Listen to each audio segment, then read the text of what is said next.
Israel फिलिस्तीन के युद्ध में अगर आपको लगता है आप भक्त हैं कि सिर्फ फिलिस्तीन का नुकसान है तो आप गलतफहमी में हैं। इजराइल फिलिस्तीन के युद्ध ने जहां दुनिया को सेकेंड वर्ल्ड वॉर के बाद थर्ड वर्ल्ड वॉर में झोंक दिया है, वहीं पूरी दुनिया की आर्थिक स्थिति चरमरा जाएगी और ख़ासकर उन देशों की हालत बुरी होने वाली है जो एशिया के देश हैं। और भारत जो 5 ट्रिलियन इकॉनमी का सपना देख रहा था, क्या उसके सपने को धक्का लगेगा? इसमें सबसे ज़्यादा फ़ायदा अमेरिका देख रहा था। उसे लग रहा था इजराइल के बहाने वो एशिया में हथियार की एक होड़ शुरू करेगा, हथियार बेचेगा, लेकिन लेना का देना पड़ गया। वहीं चीन ताक में है कि खाड़ी देश के साथ भारत के रिश्ते तल्ख हों और हम उसके मार्केट पर कब्जा कर लें। नमस्कार, मैं शंभू कुमार सिंह और आप देख रहे हैं नेशनल दस्तक। मैं बार बार पिछले 10 दिनों से कह रहा हूं कि भक्तों की जितनी समझ है उसकी आप कल्पना नहीं कर सकते हैं। मैं एक बार फिर बता रहा हूं, अमेरिका और फिलिस्तीन इजराइल इस मामले में साफ हो गया है कि अमेरिका की पॉलिसी थी कि काफ़ी दिनों से उसके हथियार नहीं बिक रहे थे, चीन से वो पीछे चल रहा था, लगातार अफगानिस्तान में उसकी जो हार हुई थी उससे वो उबर नहीं पा रहा था। वियतनाम हार चुका था, अफगानिस्तान हार चुका था, इराक पर उसने हमला किया, लिबिया पर हमला किया। दरअसल अमेरिका अपने फाइटर प्लेन की मार्केटिंग करता है। किसी देश पर हमला करने में किस विमान का इस्तेमाल हो रहा है, कौन सा मिसाइल है, कौन सा बम है, ये सब अमेरिका की मार्केटिंग स्ट्रेटजी थी ताकि दुनिया के दूसरे देशों को पता चले। ड्रोन बेचना चाहता है वो, फाइटर प्लेन बेचना चाहता है, मिसाइल बेचना चाहता है, और उसके लिए सबसे बड़ा मार्केट है एशिया।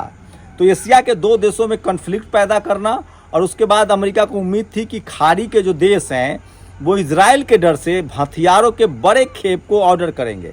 लेकिन इस बार मामला उल्टा पड़ गया है। चीन ने वो मार्केट हथियाने की कोशिश की है।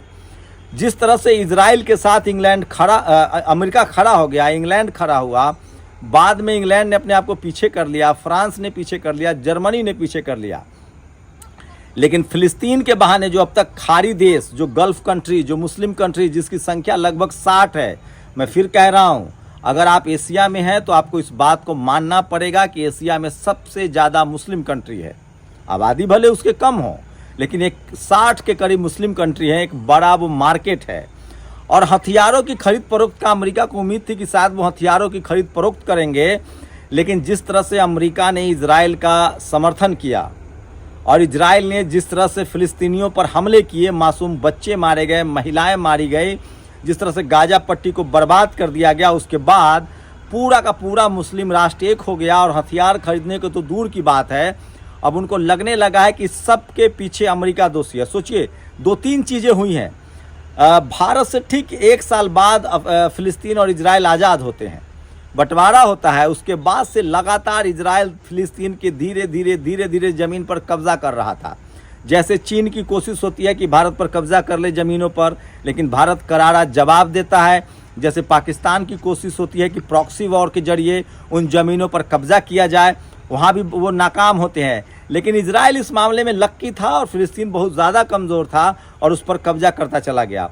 साथ ही यूरोप की ऐसी मार्केटिंग थी, यूरोप का जो प्रोपेगेंडा मीडिया था, CNN, BBC, उसके जरिए उसने खबर फैलाई कि दरअसल हमास आतंकी संगठन है और फिलिस्तीनी ही गड़बड़ी करते हैं।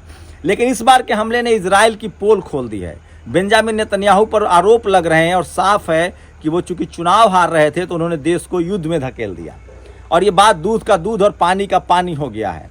इसके बाद क्या हुआ कि अमेरिका पूरी तरह से एक्सपोज हो गया और जितने खाड़ी देश है, एशिया के देश हैं, सब का समर्थन जो है फिलिस्तीन के साथ है और कोई भी अमेरिका से हथियार नहीं खरीदेगा। तो क्या इजराइल के बहाने अमेरिका अपना हथियार बेचना चाहता था और इसलिए उसने फिलिस्तीनियों को निशाना बनाया? लेकिन दाव उल्टा पड़ गया है और चीन की कोशिश है कि खाड़ी देशों से उसके संबंध अच्छे हो जाए, मार्केट पर उसका कब्जा हो जाए, हथियार भी वो बेचे, सामान भी वो बेचे।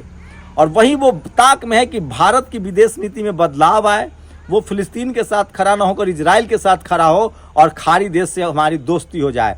फिलहाल चीन को इसमें अभी सफलता नहीं मिली है। ईरान के साथ उसके अच्छे संबंध थोड़े से हुए हैं, रूस के साथ उसके अच्छे संबंध हुए हैं, लेकिन रूस फिलहाल खुद संकट में फंसा हुआ है। यूक्रेन युद्ध में पूरे यूरोप उसके खिलाफ है। यूरोपियन कंट्री नाटो जो है वो हथियार की सप्लाई कर रहा है यूक्रेन को, तो रूस के पास कोई ऑप्शन नहीं है, इसलिए वो चीन के साथ खड़ा है।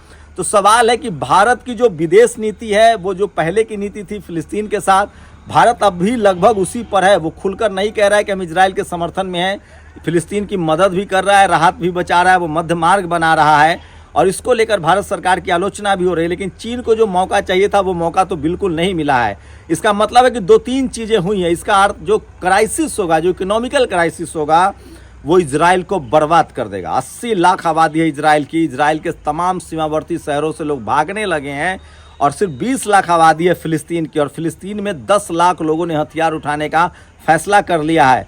और जिस तरह से पूरा का पूरा मिडिल ईस्ट, खाड़ी देश, ईरान, खासकर तुर्की, उसके बाद आपको बता दें जॉर्डन, सीरिया, लेबनान, मिस्र, ये तमाम देश जो है वो हथियार अब खरीद रहे हैं नॉर्थ कोरिया से, किम जोंग उन से, चाइना से और रूस से वो हथियार ले रहे हैं और वो हथियार का इस्तेमाल कर रहे हैं। इसका मतलब अमेरिका को कुछ भी नहीं मिला। अमेरिका बदनाम भी हो गया, इजराइल बर्बाद हो गया, हथियार उसके बिकेंगे नहीं। इसमें चीन का सबसे ज़्यादा फायदा होता दिख रहा है। इसका मतलब है कि पूरी तरह से अमेरिका की वजह से इजराइल जो है वो बर्बाद हो गया। यानी एक युद्ध ने, बेंजामिन नेतन्याहू ने अपनी सत्ता बचाने के लिए युद्ध छेड़ा था, उस युद्ध ने पूरी दुनिया की इकॉनमी पर असर डाला है। लेकिन सबसे ज़्यादा नुकसान इजराइल का, उसके बाद अमेरिका का हो रहा है।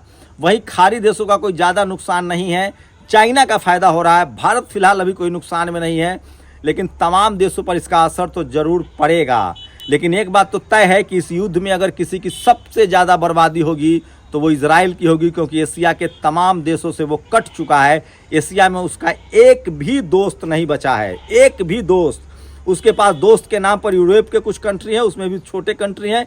अमेरिका एक बचा है, लेकिन अमेरिका किसी का सगा नहीं है। वो तब तक किसी के साथ होता है जब तक उसका हथियार बिके। एशिया में इजराइल जो है वो उसका ब्रोकर था, दलाल था, जो अमेरिकी हथियारों का प्रदर्शन करता था, बिचवाता था। इजराइल पूरी तरह से बेनकाब हो गया है। दूसरी बड़ी खबर मध्य प्रदेश से आ रही है। जिस तरह से कांग्रेस की हैकरी थी वो साफ होती दिख रही है और थर्ड फ्रंट ने, खासकर आम आदमी पार्टी ने, समाजवादी पार्टी ने और बहुजन समाज पार्टी ने खेल बिगाड़ दिया। लगभग 100 सीटों पर कांग्रेस बैकफुट पर है और इसका सीधे सीधे फायदा बीजेपी को मिल रहा है। इसका मतलब है कि इंडिया गठबंधन के तहत चुनाव होता तो जरूर कांग्रेस जीतती, लेकिन उसके ईगो, उसका घमंड और सवर्ण लॉबी ने बर्बाद कर दिया है कांग्रेस को। और अब रिपोर्ट आ रहे हैं कि 90 सीटों पर कांग्रेस को नुकसान हो रहा है, जिसका सीधा फायदा बीजेपी को मिल रहा है। वहीं आज प्रधानमंत्री नरेंद्र मोदी ने एक ऐसा काम किया है जिसको लेकर बहुजन समाज शायद उनको माफ नहीं कर पाएगा। वो एक भद्राचार्य नाम के साधु से मिलते हैं चित्रकूट में, जो शख्स सरेआम कहता है कि दलित पिछड़े आदिवासियों का आरक्षण खत्म हो, मरे मुलायम कांसी राम, बोलो जय श्री राम, ये उसका नारा है। ये शख्स घोर जातिवादी है, आरक्षण विरोधी है। प्रधानमंत्री उसके जाकर नतमस्तक होते हैं। इससे बहुजन समाज काफ़ी खफा है, नाराज है। वहीं छत्तीसगढ़ की ये वीडियो देखिए, किस तरह से बीएसपी के जो नेता है दाऊराम रत्नाकर, शानदार बहुजन समाज के नेता हैं, उनके नामांकन में भीड़ देखिए। पाम विधानसभा से बीएसपी की इकलौती विधायक है, उनके रैली में बहुत भीड़ है। और राजस्थान में आज जिस तरह से हनुमान बेनीवाल और चंद्रशेखर रावण की रैली में, चंद्रशेखर आजाद की रैली में जिस तरह की भीड़ जुटी, इससे साफ है कि राजस्थान, छत्तीसगढ़ और मध्य प्रदेश में मामला ट्रायंगुलर है और बिना बहुजन दलों की शायद सरकार नहीं बनेगी, क्योंकि बहुजनों में इतनी चेतना आ गई है। लेकिन सबसे ज़्यादा नाराजगी लोग की प्रधानमंत्री को लेकर है। क्या प्रधानमंत्री को सवर्ण समाज का साधु वोट दिला पाएगा? क्या धर्म की राजनीति का फिर से दांव चलेगा?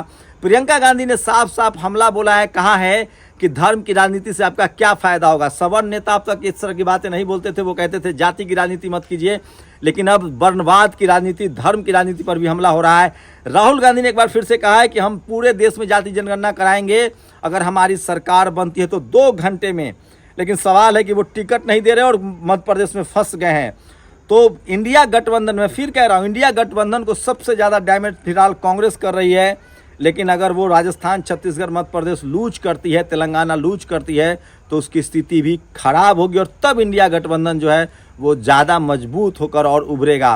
तो ये तमाम बड़ी खबरें थी, लेकिन सबसे बड़ा सवाल है कि अपने आप को ओबीसी कहने वाले प्रधानमंत्री नरेंद्र मोदी एक ऐसे साधु से मिलते हैं जो मनुवादी है, जातिवादी है, आरक्षण विरोधी है।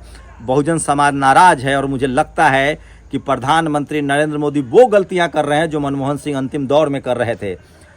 यूपीए 2 की सरकार में इसी तरह से SC ST OBC की अनदेखी हुई थी और वीरप्पा मोइली मात्र एक OBC के मंत्री बच गए थे। लालू यादव बाहर थे, रामविलास पासवान बाहर थे, तमाम पॉलिसियां खराब थी। राहुल गांधी लगातार लालू यादव पर हमलावर थे और सत्ता से वो बाहर हो गए थे।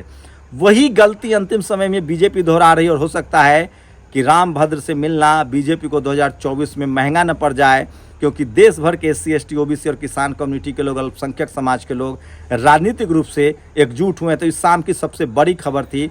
आप अपनी प्रतिक्रिया जरूर दीजिए। शुक्रिया। नेशनल दस्तक की आपसे गुजारिश है कि अगर इसको बचाना चाहते हैं तो नेशनल दस्तक को सब्सक्राइब करने के लिए रेड कलर के सब्सक्राइब बटन को दबाएं, फिर बेल आइकन की घंटी दबाएं। नेशनल दस्तक को बचाने के लिए बहुत जरूरी है कि हर खबर को शेयर करें, लाइक करें, कमेंट जरूर करें।